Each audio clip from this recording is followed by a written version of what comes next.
Good morning, everyone. And this is Agri Joe from Farm Graduates Forum at Into Oru Tholinootpam Desk. This is our 556th program, and the topic today is nanotechnology in agriculture. The presenter of the program is Dr. K.S. Subramanian, the former Director of Research of Tamil Nadu Agricultural University, Coimbatore.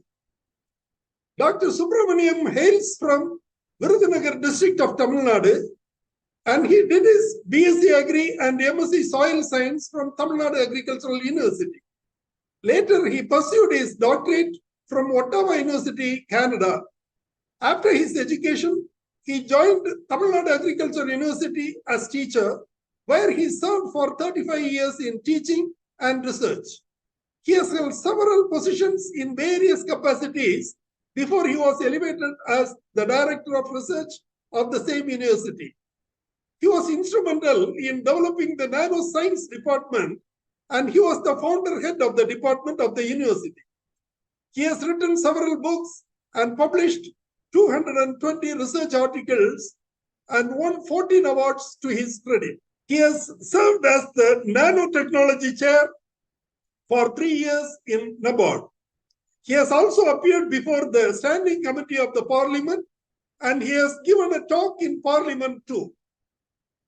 Presently, he is the scientific advisor to Coromandel International Limited. Come on, let us join him in the program.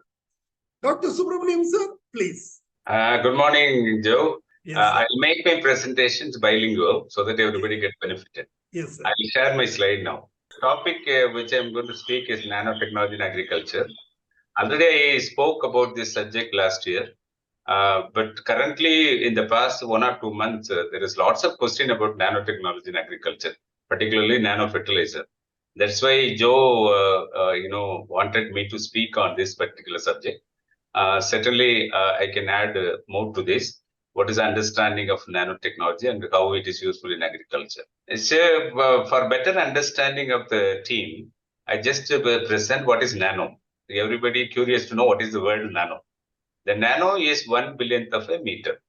It is explained here in this slide how a billionth of a meter is expressed. So you can imagine we have 1.42 billion people in India. Imagine the entire population of India lined up in 1 meter length. Each Indian is the size of a nanoparticle. That is the easiest way you can understand what is nano. Nano is very small. Nano is very small. At the same time, it is very smart in action because of the surface area. The surface area is huge. That is explained in the middle picture. Suppose you take a 1 cube, a bulk material, you want to make it as a nano, it is possible. A cube has to undergo 24 times of division, it becomes a nano-sized particle. A cube has a 6 surface area, 6 sides, 6 meter square, or whatever the size of cube you refer to. It has a, it has a limited surface area. If you want to make a nano from a cube, it is possible. Divide into small pieces, and you can keep on dividing it. After 24 times of division, a bulk material is converted into a nano-sized particle. After it becomes a nano size, the same cube material can be spread 1 football stadium. That is a unique property of nanoparticle.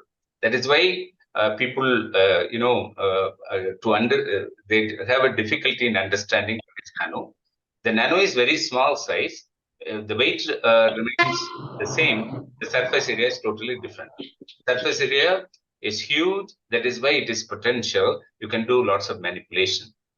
Yeah, this is a human hair under scanning electron microscope, and always we explain to the students the nano is very small. If you take 1 human hair, you can accommodate 80,000 nanoparticles across 1 human hair. Again, this is to explain how small a nano-sized particles. So I thought that some of the soil scientists will attend this particular meeting. That's why I put this particular box, indicating, for example, a clay. In soil, clay is very important. Without clay, soil becomes inert. So the clay is a very important particle that regulates the nutrient exchange from the soil solution and the clay lattice and so on. So, for example, montmorillonite type of clay, which we call it as in black soil, we have smeg type or montmorillonite type of clay, which has a surface area of 250 meters square per gram of clay. When the clay is converted into nano, it becomes 4 times larger surface area. So all this explanation indicates the nano is very small and you can do manipulation at the atomic scale. So that is why I said, small is smart. So this is the basic concept. We use it in nanotechnology and agriculture. So why we use nanotech? Why we think very seriously nanotech? Nanotech is not. It's not a recent one. It is known for years.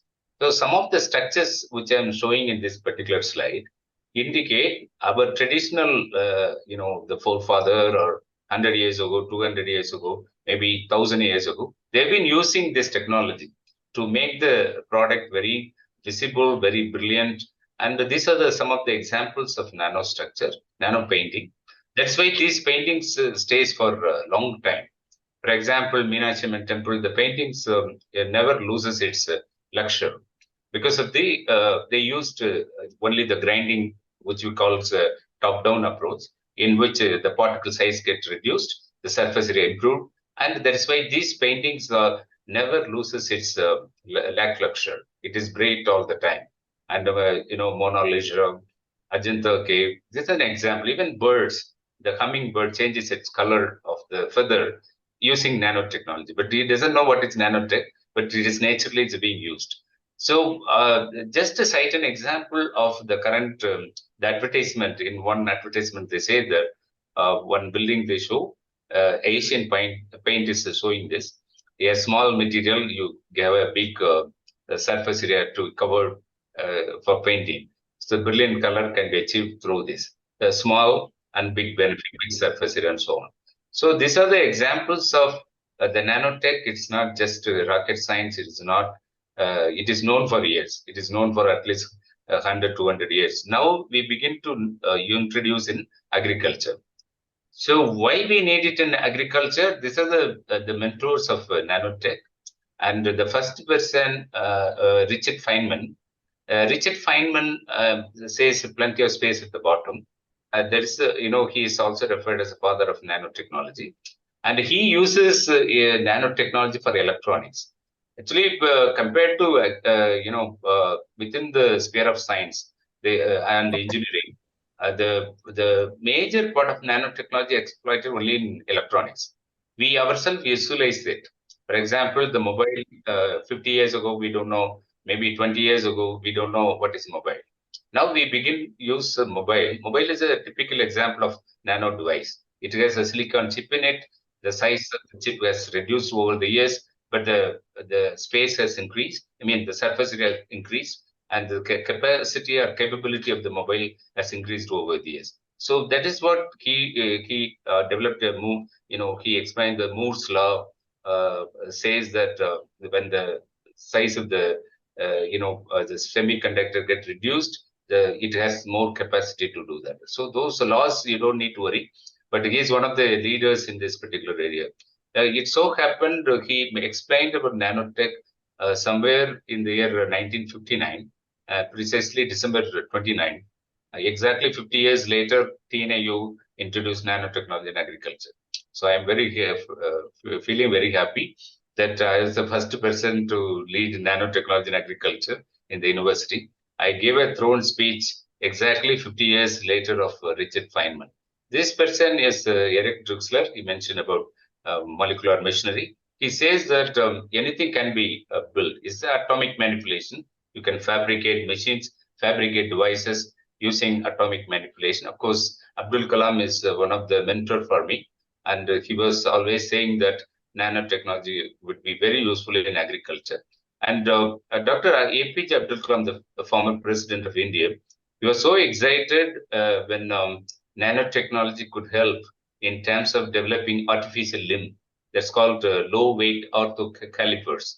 So he was worried, when there is a battle or war, the military loses, the leg or any organs. it can be manipulated with the help of orthopedics, like making prosthetics that's a lightweight materials. So he was so happy that during his regime as a president of India, and the scientists could achieve prosthetics which successfully introduced into the artificial leg with the weight of the leg reduced from 20 kilos to 200 grams. So that is the beauty of nanotechnology.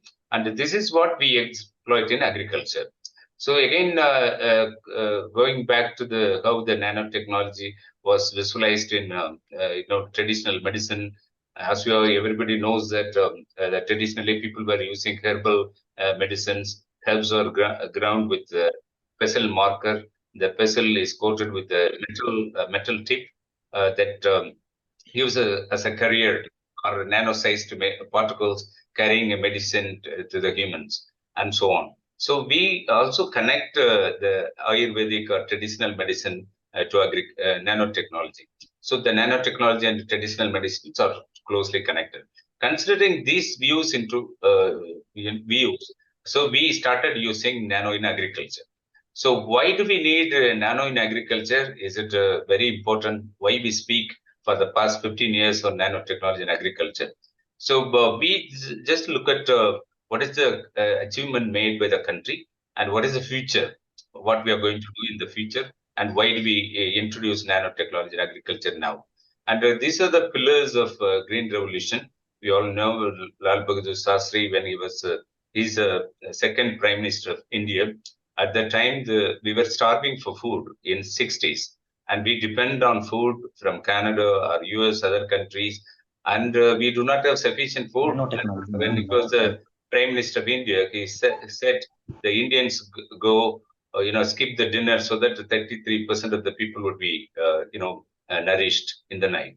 And Subramanian is another politician. He was an agriculture minister, industry minister, and he was also helping on this. Okay, M.S. Swaminathan, as a scientist, he is also responsible for the Green Revolution. We are taking advantage of Green Revolution.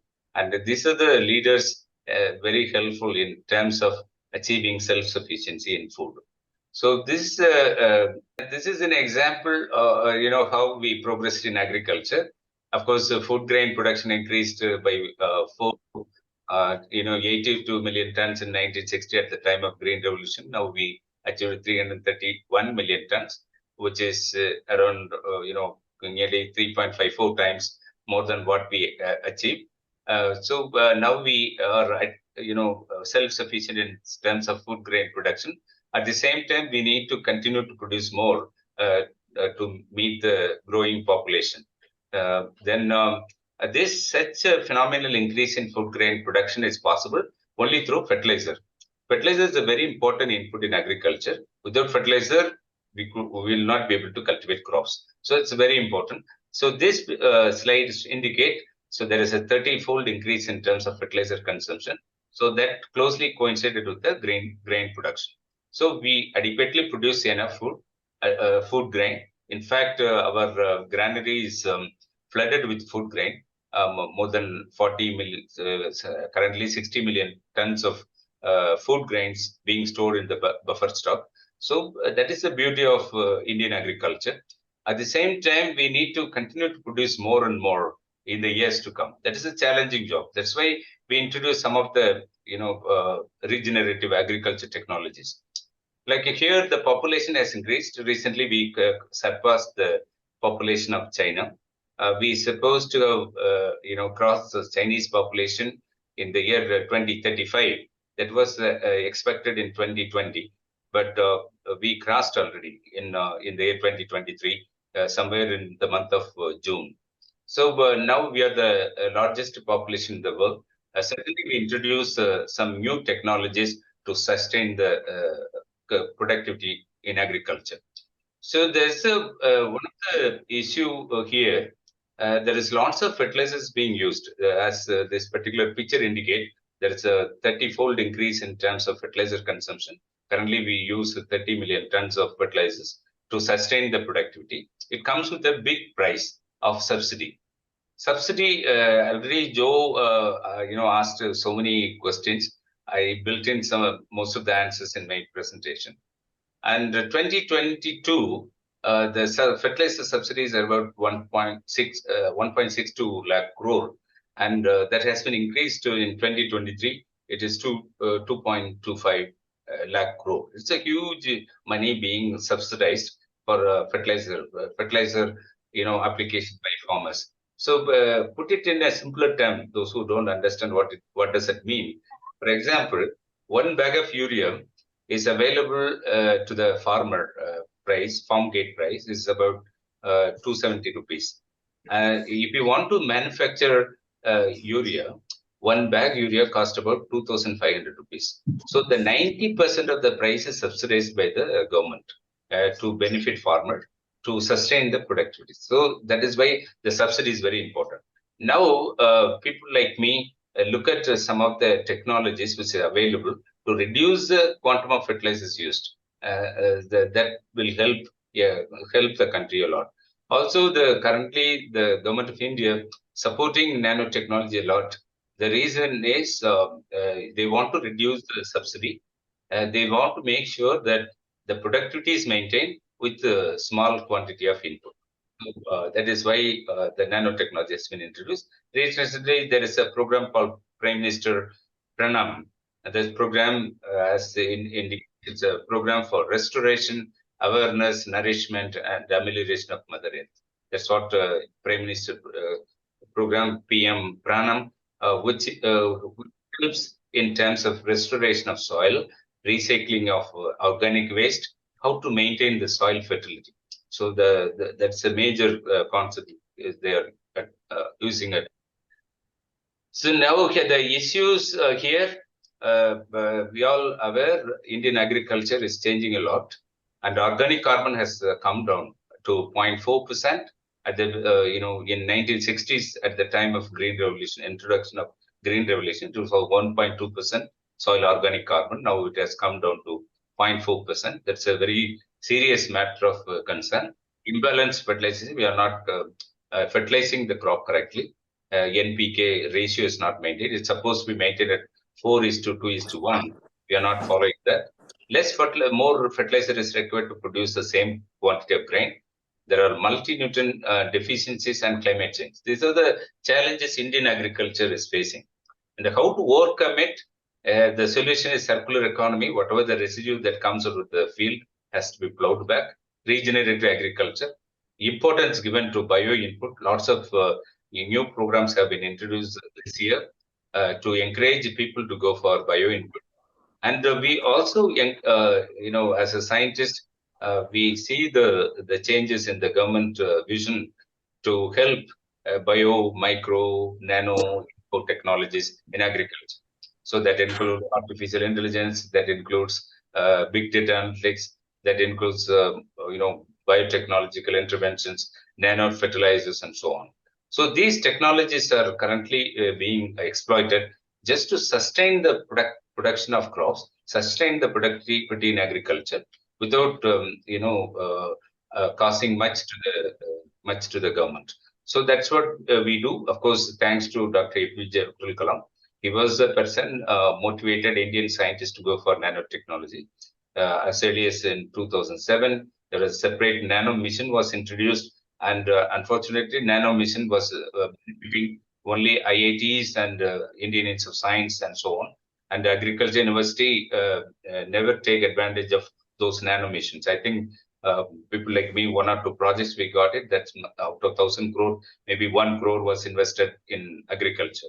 That's why we wanted TNAU is smart enough to introduce nanotechnology as early as in 2010. So 2009, we were celebrating 100th year, and we got 50 crore, of which 10 crore was invested in developing this type of beautiful laboratory in Tamil Nadu Agriculture University.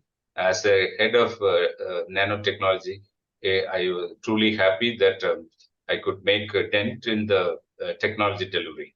So TNAU is everywhere nanotechnology people refer only TNAU.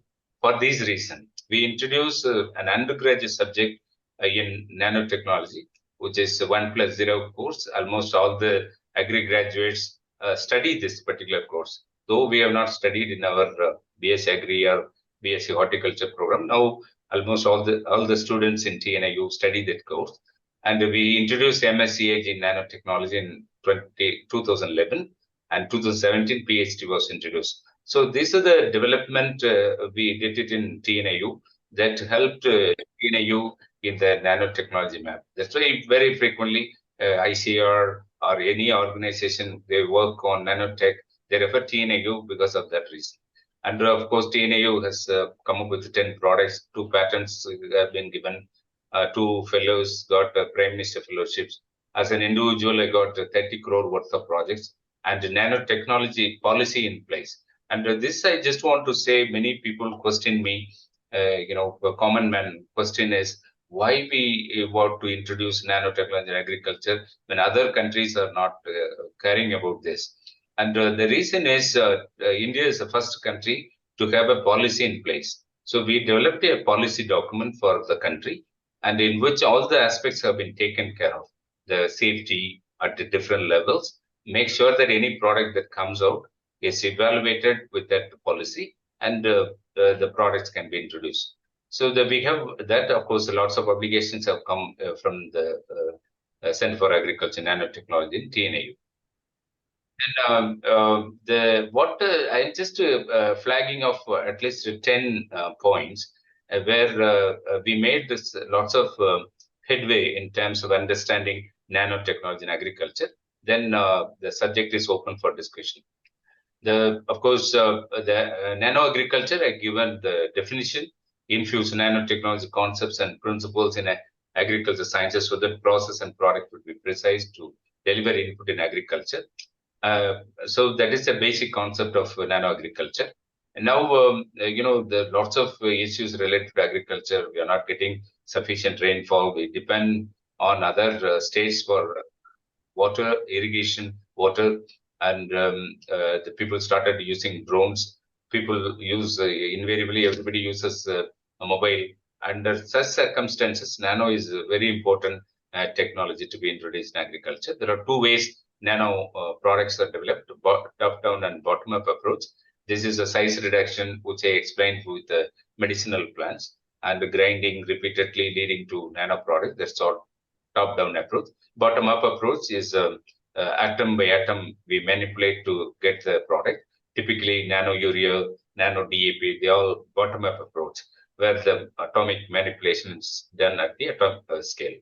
So the point number 1, so we have done some work on a nano zeolite.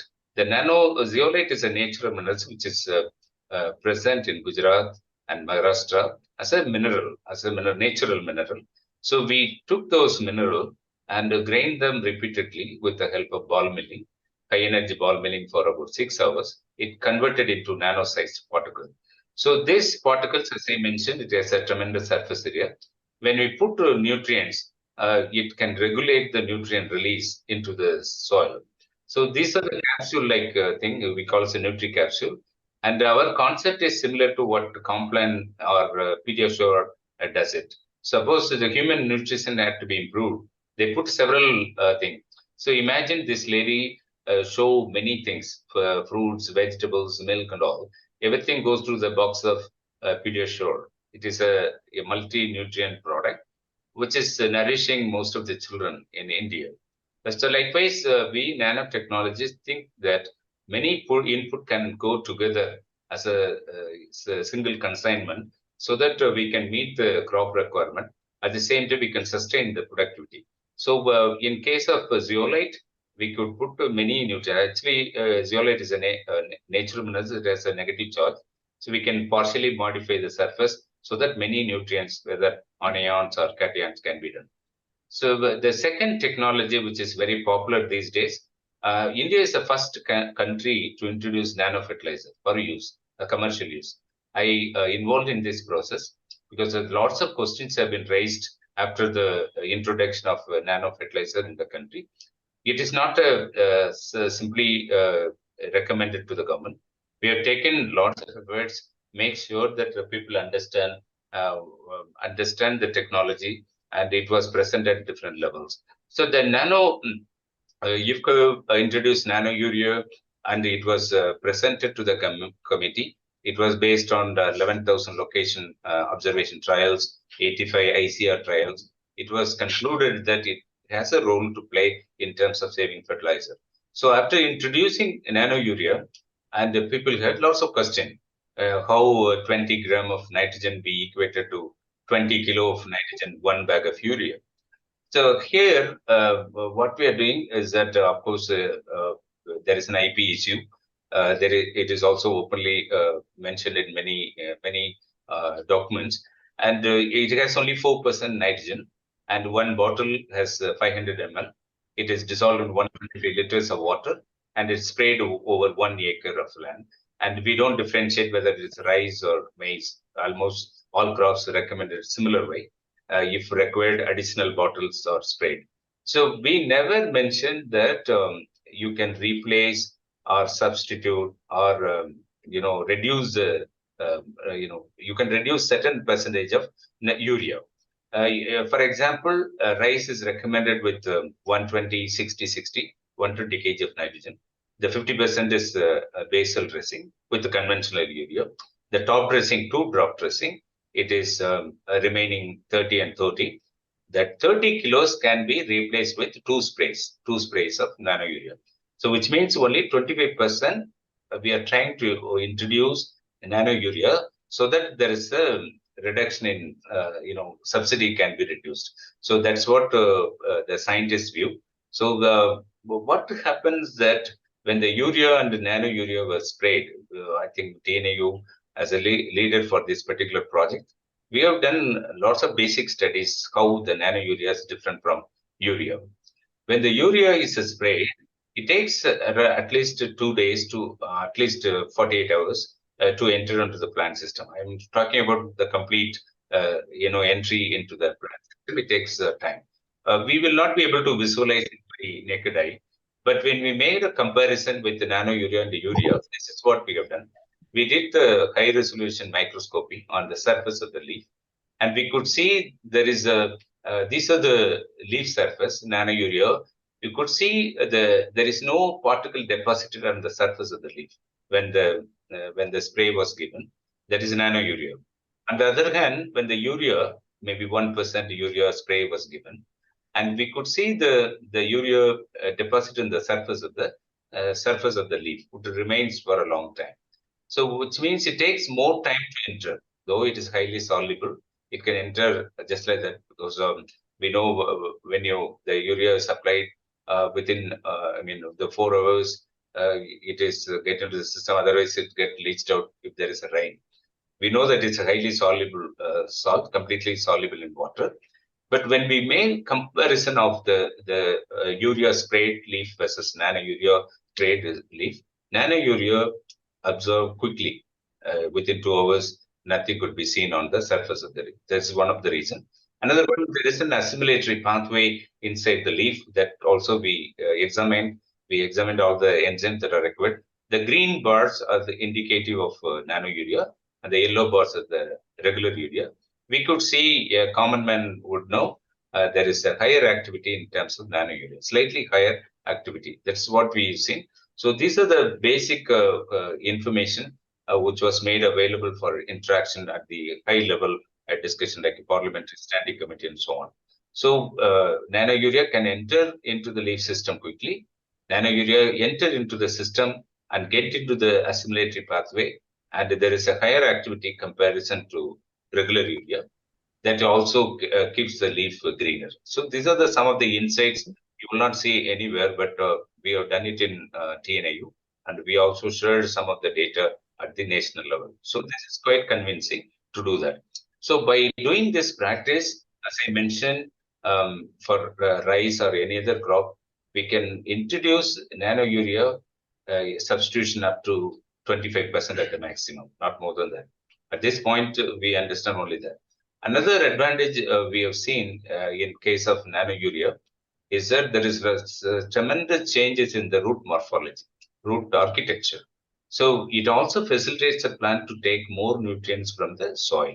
That also happening with the nano urea, which we never expected at the beginning, but it happens. So the company in which I work, and we also introduced Nano DAP, because the Nano DAP is another challenging fertilizer. There is a dearth of DAP. So the company made the Nano DAP, which is also equally effective, and it comes up with 25% saving. The Nano Urea, Nano DAP, and there are many more products are in the pipeline. So it all indicates that there's a potential saving of fertilizer. So some extent, maybe 10 to 15% or 10 to 25% will be able to save fertilizer with the help of or with the introduction of nano fertilizers. So for Indian perspective, we should be very careful in introducing a new challenging technology. So we cannot face a problem like Sri Lanka, where organic farming was introduced. There was a dearth of food after some time. That should not be the case for India. So what we are interested as a nano researcher, we promote, we have to increase the concentration of urea nano urea has only 4%. We can go with the 8% or 12%. That is possible. So we need to increase the concentration. There is one way we can do. Another one, one of my PhD students done research on soil-based nano fertilizer. There's another solution. When nano fertilizer, we made it with carrier as lignuria, we call it. And if it is applied to the soil, there is a saving of fertilizer. Also, many officers who are listening with the presentation, you will know the application of nano fertilizer itself challenging, because the spraying is very difficult for the farmer compared to broadcasting of conventional urea. So now we are trying to get the soil-based nano fertilizer, which may be useful. So more studies have to be done. So the country is putting nanotechnology as a mechanism to achieve self-reliance. So this is again one fertilizer we developed with the nano sulfur and the nano zinc. And Joe was asking me, what is the biofortification? The fortification of the grain, particularly rice, we need to improve, particularly iron and zinc. Fortification is necessary. The fortification is done to enrich, through biotechnological way, or it can be done with the physical way also. One of the nano approaches we have done is with the help of encapsulated form of zinc. When it is applied to the soil, there is an enhanced zinc content in the rice grain, rice usually rice is the people, they don't eat raw rice, but they do the polishing of rice, and major part of iron and zinc get removed because of the removal of alluron layer. When the rice is coated with alluron, you get a dull color. And only, as far as my knowledge goes, in southern district, Kanyakumari people use dull colored rice. The Kerala also do that, because it is all fortified, naturally fortified, zinc and iron. And the other part of Tamil Nadu, they prefer only bright colored rice. So basically, we do the polishing, we remove the nutrients that is accumulated in the alluron. To avoid such process, so what we have done it in nanotech, we used encapsulated form of zinc and introduce into the soil. Such form of zinc can load it into the grain. So we could see the green bar with the more zinc, and zinc in this particular case, zinc, which is very beneficial. So we have achieved that. So another technology, the third technology is the encapsulation of seeds. Seed is a prime input in agriculture. Any technology which is associated with the seed is a great success. So we use the seed as a delivery system. Because we deal with the nano products extremely small quantity, we have to deliver it properly.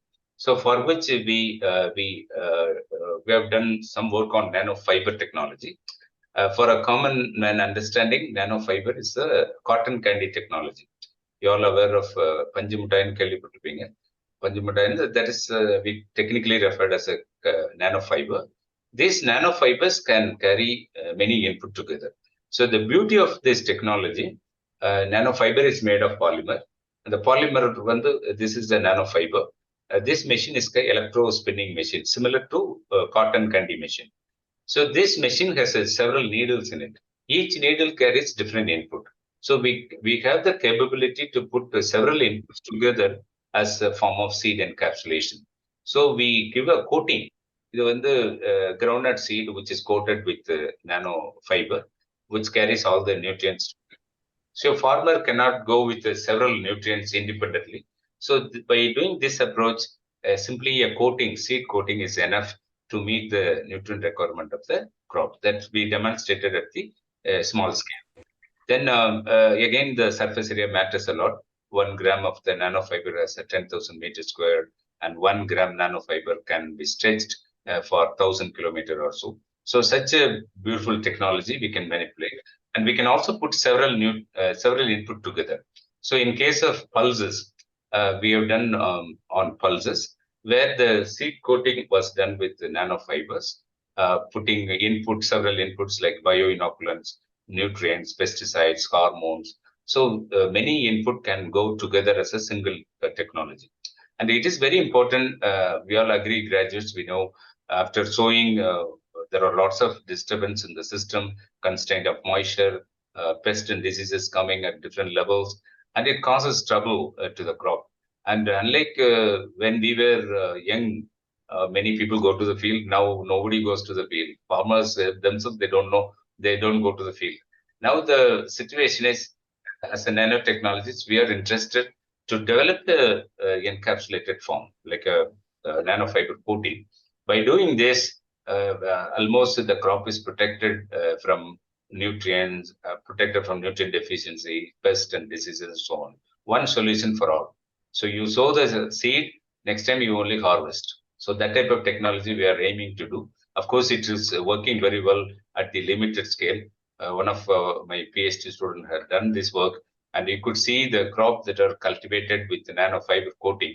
We can get a better crop than the conventional one, and the yield almost the same. Again, if you work out the quantity, it will be extremely small. Extremely small. It will be in milligrams compared to the conventional input in grams. So there's a advantage, and we can think of another challenging task we address is herbicides. Herbicides are chemicals that are used to kill the weeds, and most of the herbicides, the tolerance are there because people started using huge quantity of herbicide. Now we look at the bioherbicide, the metabolite that comes out with some of the plant species can be made as a herbicide. For example, tamarind tree, nearby tree, no plants will grow because of the allelopathic. We take allelopathic chemicals and made as a nano herbicide. This is a double encapsulated herbicide in the development stage. There are some pesticides also TNAU has developed. So these are my successor, Dr. Lakshman, has developed a few pesticides, which is very effective. Most of them are acidaractin based, which is effective in meeting our challenging pests like a tea mosquito bug in tea plantation, in cashew plantation, also in Goa.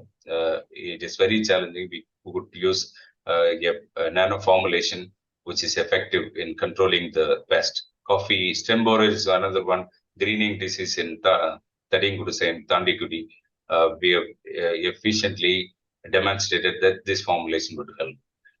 Then another thing, what we do it in nanotech, we take some of the material from the plant and put as a pesticide. That typically we can develop nano silica from rice or sugarcane and made as a pesticide. You can put the biomolecules back into the use as a pesticide. So this is also, again, they are on the development stage. Another area of interest in nanotech, I have shown you fertilizer as an input, pesticides input, herbicides, and so on. Now, the other aspect which is very interesting for nanotechnology is on-site detection of diseases, nutrient deficiencies, and so on. So we also developed a moisture sensing device, a nitrogen sensing device, and plant viruses with the lateral immunoassay, then electronic nose technology, where the volatile that comes out can be captured and used as a signature of measuring the deterioration status of the seed. I think we have seed technologies on board, and traditionally it is only tetrasodium test is used. used to measure the viability of the seeds. And overnight we need to soak. The next day we come up with this germination percentage of 70-80% in the laboratory. In the field, it never happens. Now the scenario is different. Now we look at eNose, electronic nose technology, where volatiles are captured. But we have done work on groundnut and sunflower, where the volatile that comes out of the seed would be a signature molecule to assess the deterioration status of the seeds.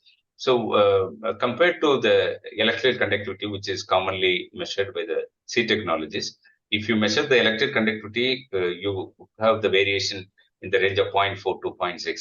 But when you measure the acetic acid, we measure it with the help of E-tank, which is highly variable, and we will be able to determine early deterioration status of the seed. That is possible. On-site residue detection, we developed a small sticker which can be touched on the surface of the fruit. Instantly, we know what is a pesticide which is present. Again, it is based on surface area concept. Yes, small nano-sized particles are loaded into the stick, and we touch the fruit or vegetable.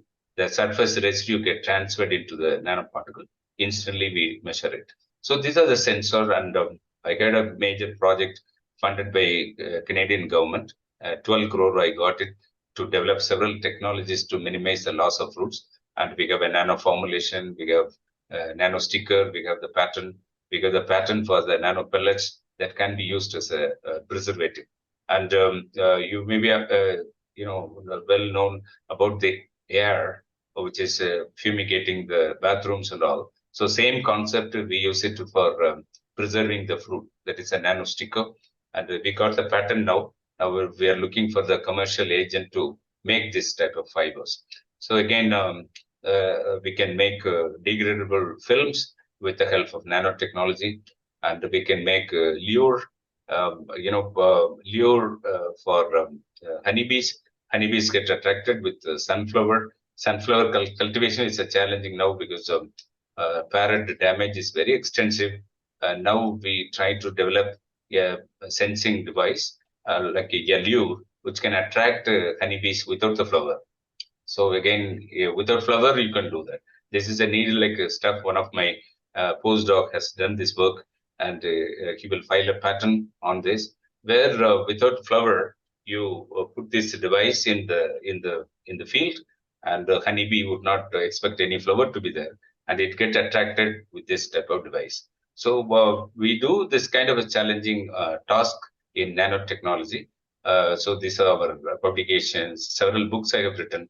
That's why I could strongly speak on the subject in which I work for some time. And there are 7 or 8 books I have written, nanotech. These are the highly referred books. And one of the book which I have to show is a nano-based agri input and the food products, the guideline, which is very useful for the policy makers or the industries to refer to this book before commercialization of the products. This is it is all in web, and these are the products that comes up from TNAU. It can be commercialized. It's ready for commercialization. I think this is my last slide to show, and with the help of lots of research grants from different funding agencies worth of 30 crore, we have done lots of work in this area. Not only fertilizers, pesticides, we have preservatives, we have diagnostic tools, and we have wide array of products, nano-based products that would be useful for the farmer. And I think just to close my presentation saying that if you want to change the agriculture, be the change. I have to do something novel, new ideas, which is already being exploited other kind.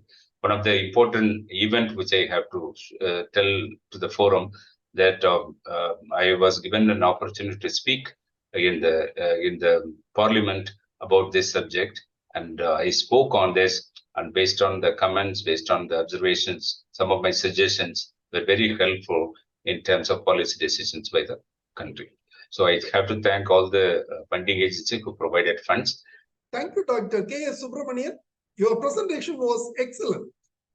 You were listening to Into Oru Tholilnutpam by Tamil Nadu Farm Graduates Forum on the topic nanotechnology in agriculture. The presenter of the program was Dr. K.S. Subramanian, former Director of Research of Tamil Nadu Agricultural University. Thank you all.